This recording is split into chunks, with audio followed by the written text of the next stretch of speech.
যখন তারা বেতন দিবে একটু যদি আমাদেরকে আগে ইনফর্ম করে আমরা ওই ফ্যাক্টরির আশেপাশে আমাদের ডেপ্লয়মেন্ট রাখবো, যাতে বেতন নিয়ে শ্রমিকরা সুন্দরভাবে বাসায় ফিরতে পারে। আর বিশেষত ঈদ উপলক্ষে আসলে আপনারা জানেন আমাদের পুলিশদের আসলে অন্যদের জন্য মানে ঈদের ছুটি থাকলেও আমরা পুলিশটা অধিকাংশ পুলিশ সদস্য আমরা কর্মস্থলে ঈদ করি। আমরা সার্বক্ষণিক মাঠে থাকবো। আমরা ওনাদেরকে বলেছি ওরা যেন ফ্যাক্টরিতে প্রাইভেট সিকিউরিটি ইনশিওর করে। পাশাপাশি আমাদের পুলিশ সদস্যরা সার্বক্ষণিক টহলে থাকবে। আমরা অতিরিক্ত ফোর্স পেয়েছি।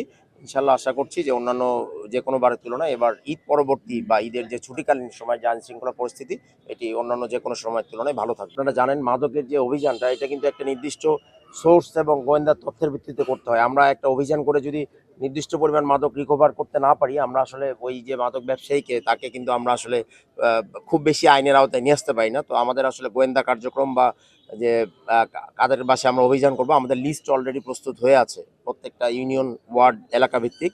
তো আমরা যে কোনো সময় অভিযান মানে আমাদের গোয়েন্দা তথ্য সংগ্রহ অব্যাহত আছে এবং আমাদের অভিযানও অব্যাহত আছে।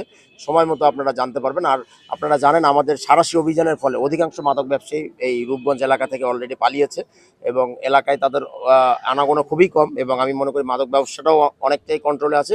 তারপরে আমাদের অভিযান অব্যাহত আছে এবং যে কোনো সময় যে কোনো দিন আপনারা দেখবেন হঠাৎ করে আমাদের এই সাঁড়াশি অভিযান থাকবে এবং আপনারাও আমাদের এই অভিযানের সঙ্গী হবেন। রয়েছেন তাদের মধ্যে যে খালের অংশটুকু রয়েছে তাদেরকে আমরা অলরেডি বলেছি এগুলোকে ক্লিন করার জন্য, তারা সেগুলো ক্লিন করছেন, পুনঃখনন করছেন। হাউজিং কোম্পানি রয়েছে তাদেরকে দিয়ে আমরা খালগুলো খনন করা শুরু করিয়েছি। এগুলো সোশ্যাল মুভমেন্টের পর্যায়ে আমরা নিয়ে যাচ্ছি।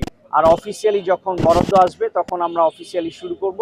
বাট মাননীয় প্রধানমন্ত্রী এটিও বলেছেন যে আসলে শুধুমাত্র টাকা দিয়ে খাল খনন করাচ্ছে সোশ্যাল এনগেজমেন্ট যদি আমরা বাড়াতে পারি তাহলে খুব দ্রুততার সাথে আমরা এই খালগুলোকে পুনরায় আবার আগের অবস্থায় ফিরিয়ে আনতে পারবো।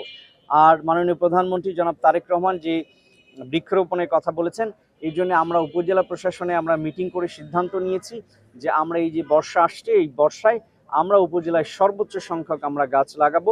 আমাদের যে টার্গেট দেওয়া হবে এই টার্গেটের বাইরেও আমরা গাছ লাগাবো। এবং আজকে আমরা যে মিটিং করেছি এই মিটিংয়েও ফ্যাক্টরি ওনার যারা রয়েছেন তাদেরকে আমরা উদ্বুদ্ধ করেছি তাদের ফ্যাক্টরির আঙিনাতে তারা যেন বৃক্ষরোপণ কর্মসূচি চালু রাখে।